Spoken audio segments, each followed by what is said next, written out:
Chers chrétiens de Martigues,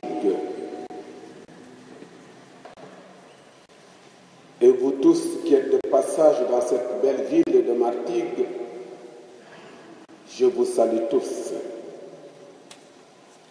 Je suis heureux de me retrouver parmi vous et de pouvoir vivre parmi vous tout le mois d'août qui va très bientôt commencer.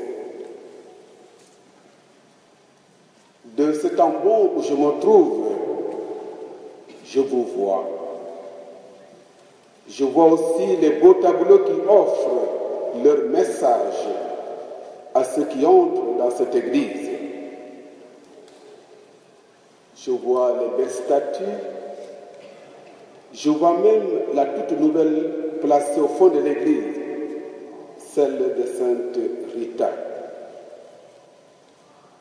Toutes ces beautés que j'admire sont des biens de ce monde qui passent, sans jamais offrir à l'homme une satisfaction complète. La liturgie de ce dimanche nous apprend que l'essentiel est invisible pour les yeux.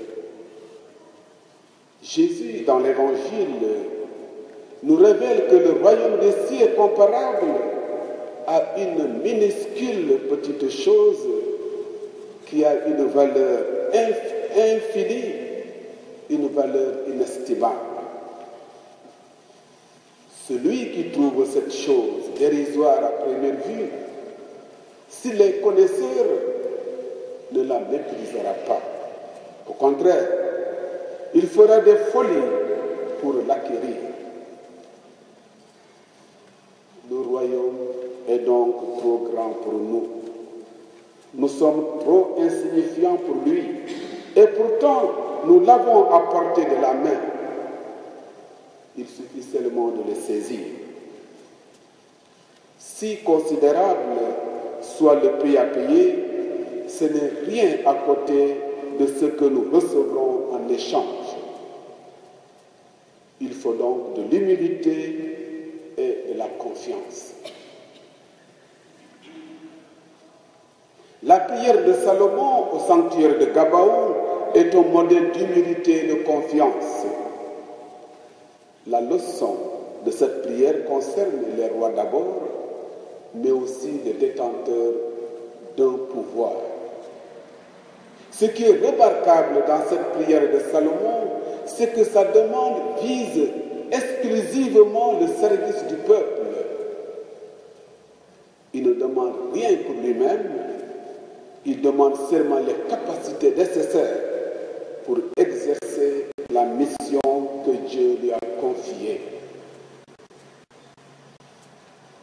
Il prouve qu'il a parfaitement intégré l'idéal monarchique prescrit par Dieu de n'avoir qu'un seul souci en tête, le bonheur et la sécurité du peuple qu'il nous confie.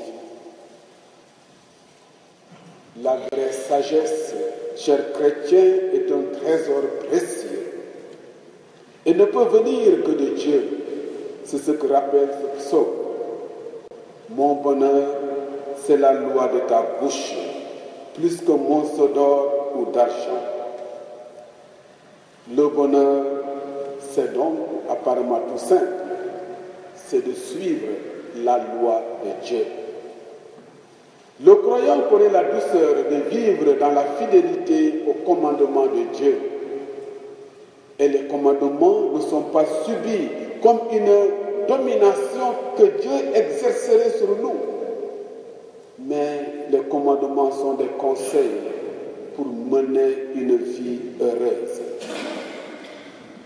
La loi non plus n'est pas subie comme une domination, mais elle est comme un cadeau que Dieu fait à son peuple, le mettant en garde contre toutes les fausses routes. Elle est l'expression de la sollicitude du Père pour ses enfants. Tout comme nous, parfois, nous mettons en garde un enfant ou un ami contre tout ce qui nous paraît être dangereux pour lui. En donnant sa loi à son peuple, Dieu donnait le mode d'emploi de la liberté. La loi est donc l'expression de l'amour de Dieu pour son peuple qu'il veut voir libre.